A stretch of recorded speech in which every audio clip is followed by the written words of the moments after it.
17 September 2024 সালে ঢাকা বিশ্ববিদ্যালয় প্রাঙ্গণে একজন মানসিক ভারসাম্যহীন রোগীকে চোর সন্দেহে যেভাবে গণপিটুনি দিয়ে হত্যা করা হয়েছে, এটি সুস্পষ্ট বেআইনি এবং সুস্পষ্ট আইন লঙ্ঘন। এবং এই হত্যাকাণ্ড আমাদেরকে স্মরণ করিয়ে দেয় 2019 সালের তৎকালীন এই ফাসিস্ট সরকারের আমলে ঘটে যাওয়া আবরার ফাহাদকে যেভাবে তারা নির্মমভাবে পিটিয়ে বুয়েটের একজন মেধা শিক্ষার্থীকে হত্যা করে, তাও ছিল একটি সুস্পষ্ট এবং বেআইনি হত্যাকাণ্ড। এবং এই খুনি হাসিনা চলে যাওয়ার পর আজ 17 সেপ্টেম্বর ঢাকা বিশ্ববিদ্যালয়ে যে হত্যাকাণ্ড সংঘটিত হয়েছে, এই হত্যাকাণ্ড এবং 2019 সালের হত্যাকাণ্ডের মধ্যে আমি কোনো পার্থক্য দেখতেছি না। এবং এই হত্যাকাণ্ডের পর এখন পর্যন্ত এই হত্যাকাণ্ডের সাথে যারা জড়িত তাদের কাউকে গ্রেফতার করা হয়নি, তাদের কাউকে আইনের মুখোমুখি করা হয়নি।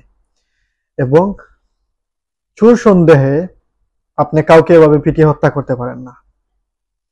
সে যদি চুরি করেও থাকে তাহলে তাকে বন্দি করে তাকে পুলিশে হস্তান্তর করেন এবং আইনি পক্ষের মধ্যে তার বিচার ব্যবস্থা হোক, কিন্তু আইন নিজের হাতে তুলে নিয়ে বিচার বহির্ভূত হত্যাকাণ্ড এটি সুস্পষ্ট বেআইনি।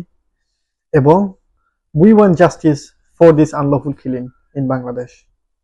এবং বর্তমান সরকার সে আইনের শাসন প্রতিষ্ঠা করতে ব্যর্থ, এই সমস্ত হত্যাকারীদেরকে আইনের মুখোমুখি করতে ব্যর্থ।